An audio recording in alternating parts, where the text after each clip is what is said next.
என் அன்புகளே, என் அன்புகளே, உங்களோடு பேசுவதில் எனக்கு மிகவும் சந்தோஷமாக இருக்கிறது. என்ன தாத்தா, என்ன தாத்தா நீங்கள் பேசுங்க தாத்தா.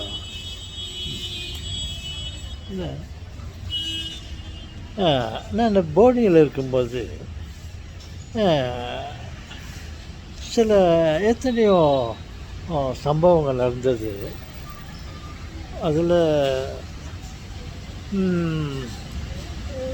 ஒரு சம்பவம் ஞாபகத்துக்கு வந்தது. என்னவென்றால், என் அப்பா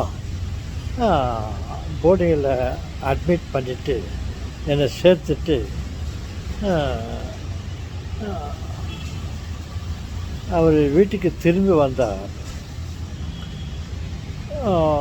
என்னை வீட்டில் நான் ரொம்ப செல்லமாக இருந்தேன். என்னுடைய நல்ல எதிர்காலத்துக்காக என்னை அந்த போர்டிங்கில் என்னை சேர்த்தார்.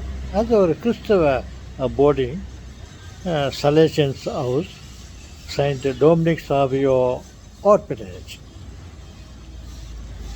அங்கே இருந்தால் நான் நல்லா படித்து நல்லா எதிர்காலத்தில் நல்லா இருப்பேன்ற ஒரு எண்ணத்தினால என்னை அந்த போர்டிங்கில் சேர்த்துட்டு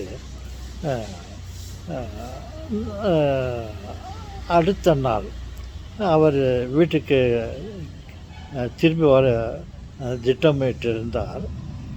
அன்றைக்கி அடுத்த நாள் நான் பள்ளியில் ஒரு ஸ்கூல் கிளாஸ் ரூமில் உக்காந்துன்னு இருந்தேன். எனக்கு வீட்டு ஞாபகமாகவே இருந்தது. அப்போது என் அப்பா அவருடைய ரூம்லேருந்து என்னுடைய கிளாஸ் ரூம் கிட்ட வந்தார். வந்துட்டு எங்களுடைய ஆசிரியர் பார்த்து, அவங்க அண்ணா வாங்க அண்ணா, போங்க அண்ணா என்று தான் பேசிக்கொள்வார்கள்.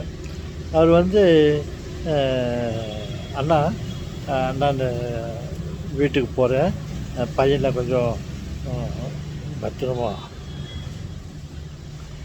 பார்த்துக்கோங்கோ அப்படின்னு சொன்னார்.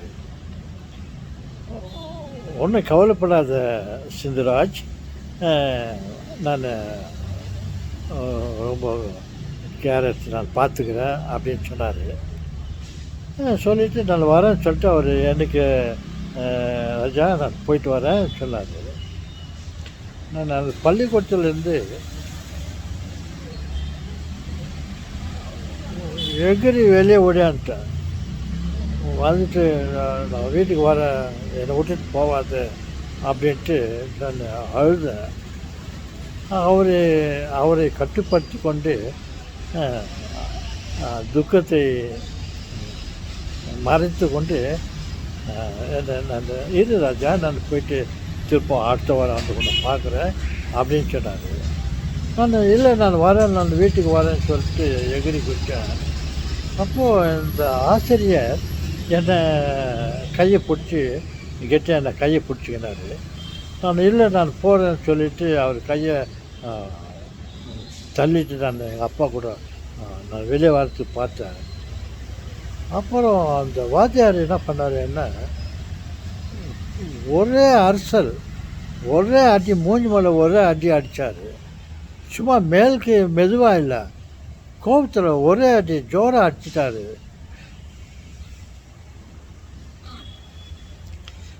என்னால் அடி தாங்க முடியல.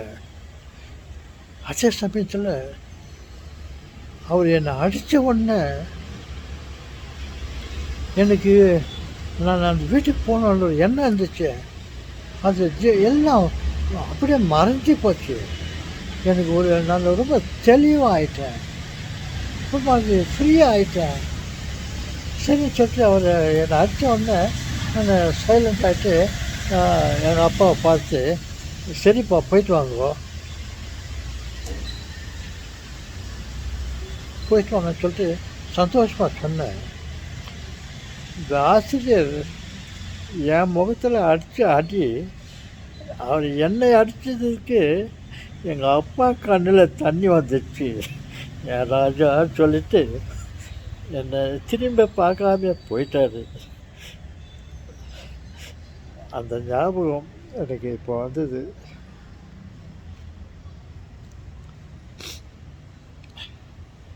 ஓகே செல்வங்களே.